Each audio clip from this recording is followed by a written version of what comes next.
மன்னர் புருவோட வம்சாவளியான கௌசிகன் அரசனாகிறாரு. மன்னர்களை விட ரிஷிகளும் முனிவர்களும் தான் பலம் மிக்கவர்கள் அப்படிங்கிறத உணர்ந்த தானும் முனிவனாகணுங்கிற ஆசையில காட்டுக்குள்ள போய் தீவிரமான தவம் செய்ய தொடங்குறாரு இந்த கௌசிகன்.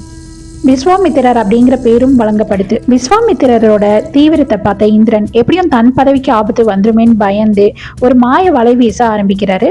விஸ்வாமித்திரரோட தவத்தை கலைக்கிறதுக்காக தனது அப்சர கன்னிகள்ல இருந்து மேனகையை அனுப்பி வைக்கிறாரு இந்திரன். இந்திரனோட இந்த திட்டம் வெற்றியானது. விஸ்வாமித்திரருக்கும் மேனகைக்கும் ஒரு பெண் குழந்தை பிறக்குது. தவத்துல இருந்து வெளியில வந்துட்டோமேனு கடும் கோபம் அடைஞ்ச விஸ்வாமித்திரர் இந்த பெண்ணையும் அந்த குழந்தையும் அங்க விட்டுட்டு போயிடுறாரு. மேனகையும் தன் செயல் முடிந்ததுன்னு அந்த குழந்தைய மாலினி நதிக்கரையில விட்டுட்டு அவங்களும் கிளம்பிடுறாங்க. ஒரு நாள் நதிக்கரையில அந்த குழந்தைய ஷாகுன் பறவைகள் பாதுகாத்துட்டு இருந்ததை கவனிச்ச கண்வ முனிவர் அந்த குழந்தையை எடுத்துட்டு போய் அதுக்கு சகுந்தலை அப்படின்னு பெயர் வைக்கிறாரு. அந்த ஆசிரமத்துல சகுந்தலை வனங்களுக்கு நடுவுல அழகான பெண்ணாக வளர்